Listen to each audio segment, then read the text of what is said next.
A Regina Duarte teve mais um surto de bolsonarice recentemente nas redes sociais. A Madame Porcina tá virando a Madame Pocilga de vez. E ela começou a propagar mais notícias falsas por conta daquele vídeo do Gonçalves Dias que foi divulgado pela CNN. Começou a falar que aquilo era prova que existiam infiltrados, que todos os bolsonaristas eram cidadãos de bem e começou a fazer falsas correlações envolvendo a prisão do Anderson Torres e a não prisão do Gonçalves Dias. Eu não sei se isso é apenas ignorância, se é mau caratismo, mas eu quero ver o que vai passar na cabeça da Regina Duarte quando ela tiver aquele dessabor com a CPMI, que possivelmente não vai ficar na mão dos bolsonaristas. Mas eu quero que vocês coloquem aqui nos comentários o que vocês acham da Regina Duarte. Vocês gostam quando ela tem essas surtadas só para nós darmos risadas ou isso é perigoso? Deixa o seu like se você curte quando ela dá essas surtadas e se inscreva também no canal. Esse surto aconteceu nas redes sociais. Ela teve, quando você clica lá para seguir a Regina Duarte, aparece lá numa rede social que esse é um perfil que faz divulgação de notícias falsas.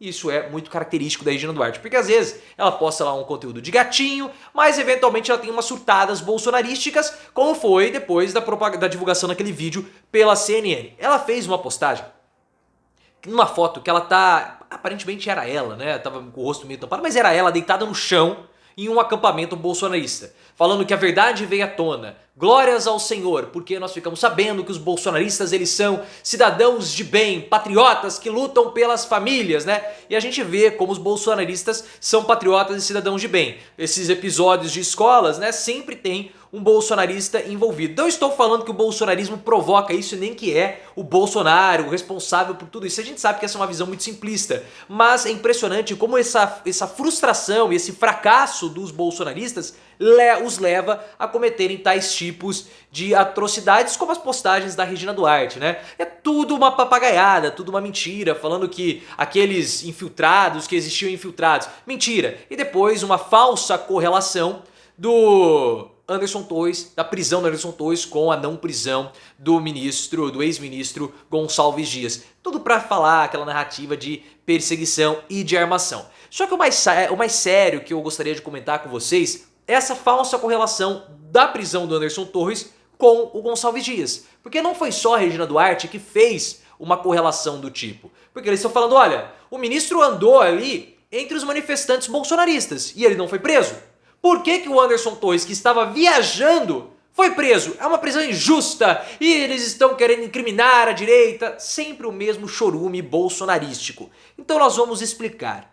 O Anderson Torres, ele era ministro do Bolsonaro, mas ele não foi preso preventivamente por ser ministro do Bolsonaro.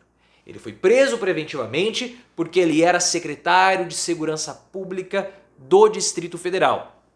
E a Praça dos Três Poderes é de responsabilidade da Polícia do Distrito Federal, ou seja, do Anderson Torres. O Anderson Torres, ele está sendo acusado de omissão naqueles atos, porque ele não preparou a polícia de modo adequado e mais ainda, nós tivemos 100 ônibus de bolsonaristas que foram até a capital. E esses ônibus não tiveram o devido acompanhamento policial.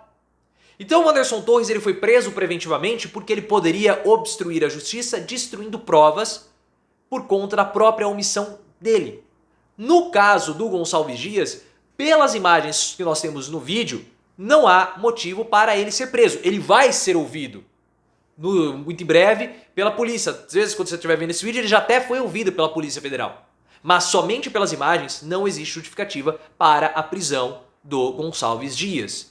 E ela gosta também de levantar teses infundadas sobre os bolsonaristas infiltrados, que todo aquele espetáculo de ataque às instituições republicanas, a prédios republicanos, eram infiltrados de esquerda ali. Não dá, não é, essa tese não para em pé. Até o Miguel Reale Júnior, que foi um dos autores do impeachment contra Dilma Rousseff, recentemente em uma participação no UOL, ele falou, o Lula é vítima disso. Não faz sentido acreditar que com 8 dias de governo, o próprio governo fosse orquestrar algo desse tamanho para prejudicar o governo, para prejudicar o Bolsonaro. Porque esse ataque, ele desgasta o governo Lula, desgastou o governo. Não é algo interessante que com 8 dias você tenha um ataque a todos os prédios dos três poderes. Não foi somente ao governo, ao Palácio do Planalto. Nós tivemos ataques no STF, que foi mais agressivo, e também na Câmara dos Deputados e no Senado. O Lula é vítima. Acreditar que tudo isso foi feito para prejudicar os bolsonaristas não faz sentido. Os próprios bolsonaristas se prejudicaram. Os bolsonaristas filmaram e colocaram nas redes sociais. Mas aí o bolsonarismo, Regina Duarte, esconde tudo. Ah não, mas nós tivemos bolsonaristas que pediram para não ter ataque, para não ter quebra-quebra. Para de conversa.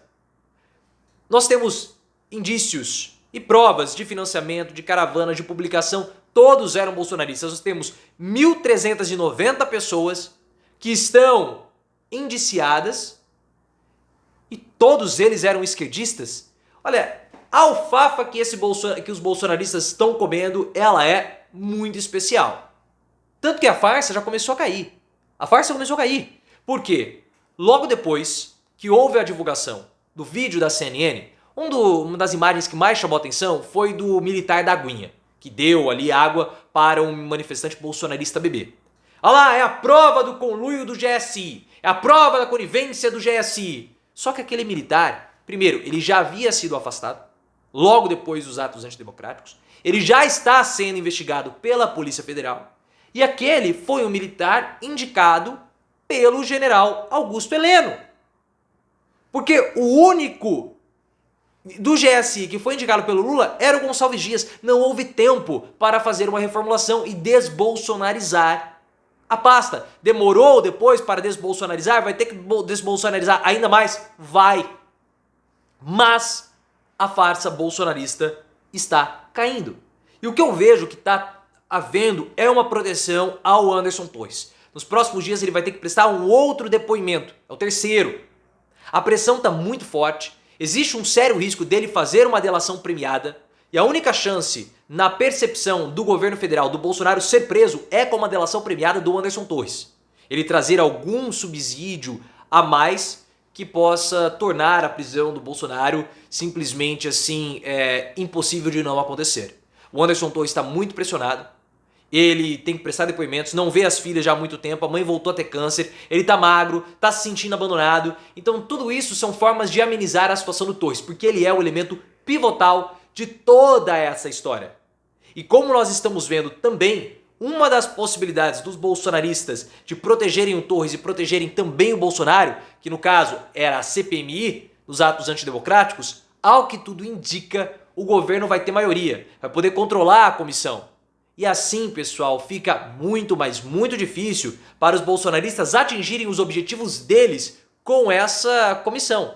Se a comissão parlamentar de inquérito tiver mesmo as 11 cadeiras do Senado para senadores, 11 cadeiras do Senado dos 15 integrantes da CPMI, aliados ao Lula, só faltariam mais 5, 6 aí deputados que poderiam compor a base do Lula, finalizando assim todo o comando da CPMI. Já expliquei isso, link aqui no card. Então imagina só a piração que vai ser para Regina Duarte quando, se no caso, a CPMI de fato tiver maioria do governo.